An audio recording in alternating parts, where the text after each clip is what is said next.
Hello friends, मैं Sunstar astro से गुरमीत सिंह आपका अपने यूट्यूब चैनल में स्वागत करता हूं, अभिनंदन करता हूं। शनि और जुपिटर ये नवंबर 2020 में कैप्रिकॉर्न में दोबारा इकट्ठे होने वाले हैं। ये अलग अलग लगन के लिए अलग अलग रिजल्ट लेके आने वाले हैं। कुछ और समझाने की महत्वपूर्ण बिंदुओं की कोशिश करता हूँ आपको। ये 3 नक्षत्रों से गुजरेंगे। जुपिटर तो 1 साल में ये तीनों नक्षत्रों की यात्रा कंप्लीट कर लेंगे और शनि ने यहाँ अभी 2.5 साल रहना है। कुछ समय तो रह चुके हैं, अभी टोटल उन्होंने 2.5 साल यहाँ पे गुजारने हैं। अभी सूर्य के नक्षत्र में वो ट्रेवल कर रहे हैं और नवंबर में जुपिटर भी वहाँ कैप्रिकॉर्न में ही आ जाएंगे। अब ये जानने की कोशिश करते हैं अलग अलग लगन के लिए क्या फल लाने वाले हैं। मेष लगन के लिए इनका 10th हाउस यानी कर्म स्थान एक्टिवेटेड रहेगा, तो कार्य रिलेटेड इनके कामों में तेजी आने वाली है। अब ये दोनों मेष लगन के लिए 4th हाउस को देख रहे हैं, तो जमीन संबंधित कार्य, माता से संबंधित कुछ बातें घटने की संभावना है। अब टॉरस लगन के लिए यही घटना कैप्रिकॉर्न राशि 9th हाउस पड़ती है। 9th हाउस हायर लर्निंग का है, विदेश यात्रा का है, पिता का है, धर्म का है, तो ये हाउस एक्टिवेटेड है। इस एरिया में कहीं ना कहीं इनकी एक्टिविटीज़ जारी रहेंगी। अब ये दोनों 3rd हाउस को देख रहे हैं। 3rd हाउस कम्युनिकेशन का है, छोटे भाई बहनों का भी है, फ्रेंड्स का है और आज की डेट में कह सकते हैं आईटी जगत का भी है। तो जिन लोगों का ये हाउस एक्टिवेटेड, अगर किसी ने सोशल मीडिया में या यूट्यूब जैसे एरिया में जाना है, ऑनलाइन मार्केटिंग के लिए जाना है, तो वो भी एक्टिवेटेड रहेगा, उसके रिजल्ट इनको मिल सकते हैं। अब बात करते हैं मिथुन लगन की। मिथुन लगन के लिए 8th हाउस में घटना घटने जा रही है।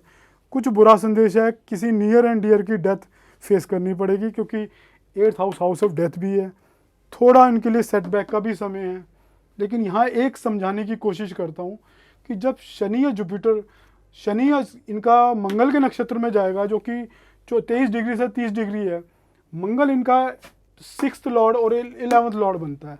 अगर मंगल अच्छी पोजीशन में कहीं बैठा हुआ है नेटल चार्ट में, तो यहाँ इनको कुछ ना कुछ पैसे से संबंधित प्राप्तियां हो सकती हैं। ये सिर्फ समझाने का प्रयास है कि ये किस तरह से घटनाएं घटेगी।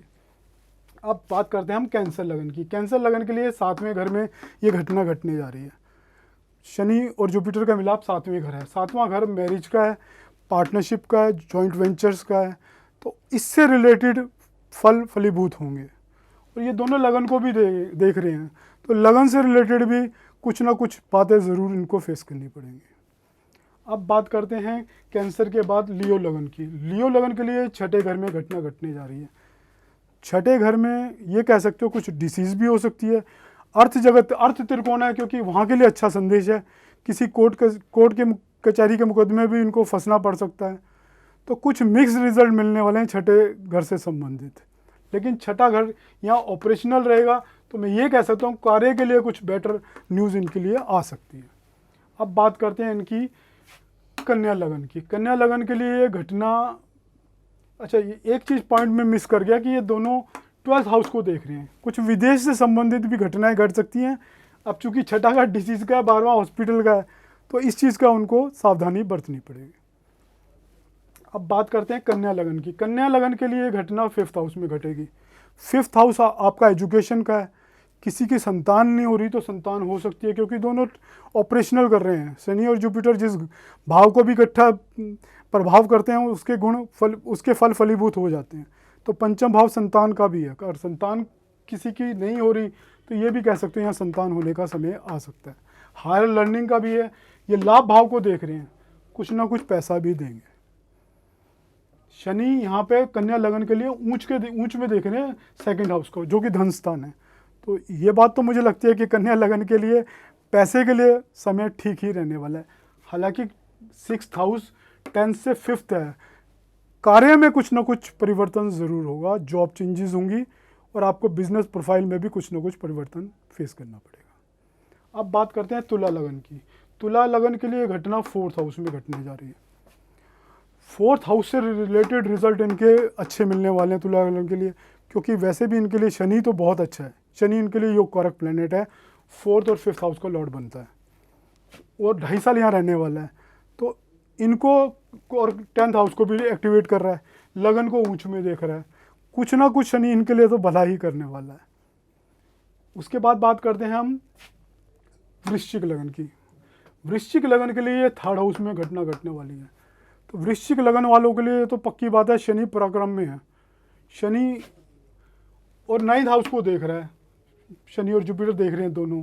तो 9th हाउस मैंने पहले ही बता दिया, फॉरेन ट्रेवल का है, धर्म का है, हायर लर्निंग का है। यहाँ पे हायर लर्निंग्स और इस तरह के रिजल्ट जो मैं पहले बोल चुका हूँ वो मिलने की पूरी संभावना है। थर्ड हाउस आपका मीडिया जगत से भी कनेक्टेड है, कम्युनिकेशन से कनेक्टेड है, आपका आईटी से कनेक्टेड है। तो आईटी से रिलेटेड भी इनके लिए बहुत सारे काम बन सकते हैं। अब शनि जुपिटर तो यहाँ से निकल जाएंगे, शनि महाराज ने यहाँ पे कम से कम 2.5 साल 2 साल रहना है। और शनि यहाँ पे 12th दृष्टि से विदेश को भी देख रहे हैं, कुछ विदेश से रिलेटेड, क्योंकि थर्ड हाउस ट्रैवल का भी है। तो ट्रैवल रिलेटेड और विदेश रिलेटेड ट्रैवल भी हो सकता है, क्योंकि थर्ड हाउस छोटे भाई बहनों का भी है, छोटा भाई बहन भी विदेश जा सकते हैं इस पीरियड में। अब बात करते हैं आपसे 9 नंबर यानी धनु लगन की। धनु लगन के लिए घटना शनि और जुपिटर का मिलन 2nd हाउस में हो रहा है। यहाँ हालांकि जुपिटर नीच में रहेंगे, नीच भंग भी रहेगा, बट यहाँ पैसा आने की कुछ संभावना मुझे दिखती है। शनि इस लगन के लिए थोड़ा मार्केश भी है, तो हेल्थ का इनको अपना ध्यान रखना पड़ेगा इस लगन वालों को। और शनि अष्टम भाव को भी देख रहे हैं, तो कुछ ना कुछ हेल्थ के लिए इनको अपनी प्रिकॉशंस रखनी पड़ेंगी। अब बात करते हैं आपसे मकर लगन की। मकर लगन के लिए लगन में ही घटना घटने जा रही है। शादी के लिए तो शुभ संदेश आ सकते हैं, क्योंकि 7वें घर एक्टिवेट हो रहा है, और 7वां घर पार्टनरशिप का भी है, 7वां घर व्यापार का भी है। तो यहाँ से रिलेटेड कुछ अच्छी खबरें मिल सकती हैं इनको। और लगन का लॉर्ड चूँकि लगन में रहेगा शनि, तो वो भी इनके लिए हेल्थ के लिए भी बेटर संदेश दे रहा है। पराक्रम का लॉर्ड बनता है जुपिटर, वो लगन में रहेगा 1 साल शनि के साथ, तो वो भी इनके लिए कुछ ना कुछ बेटर लग रहा है। अब बात करते हैं मकर राशि की। मकर के बाद एक्वेरियस राशि की, कुंभ राशि की। कुंभ राशि में के लिए घटना 12th हाउस में घट रही है। 12th हाउस में देखो हाउस ऑफ ह्यूमिलेशन और लॉसेस है, ये तो बात पक्की है। कुछ लोगों की जॉब जाएंगी अभी, बल्कि जो कोविड में जॉब्स गई होंगी ना, उसमें काफ़ी हद तक एक्वेरियस लगन के लोग होंगे, क्योंकि 12th हाउस एक्टिवेटेड है। तो यहाँ कुछ ना कुछ उनको लॉसेस हुए होंगे फाइनेंशियल टर्म्स में।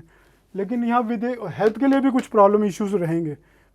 12th house house of humiliation है, तो कुछ ना कुछ इस तरह की घटनाएं घट सकती हैं। विदेश का हाउस है, विदेश भी जा सकते हैं, ऐसी बात नहीं है।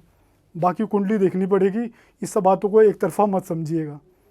अब बात करते हैं आपसे मीन लगन की। मीन लगन के लिए 11वें घर में ये घटना घटने जा रही है। 11वें घर से ये कह सकते हो इनको प्राप्तियों में कोई कमी नहीं होने वाली, प्राप्तियां इनको रहेंगी। और पंचम भाव को भी देख रहे हैं दोनों, तो संतान भी इनकी, जो अगर संतान संबंधित कोई काम रुका हुआ है तो संतान भी हो सकती है। जुपिटर यहाँ पे ऊंच में देख रहे हैं, तो यहाँ पे 5th हाउस के फल तो इनको बहुत पॉजिटिव ही मिलने वाले हैं। Thanks friends, thanks again. मेरा वीडियो अगर आपको ये वाला पसंद आया हो तो आप इसको शेयर एंड सब्सक्राइब करना ना भूलिएगा।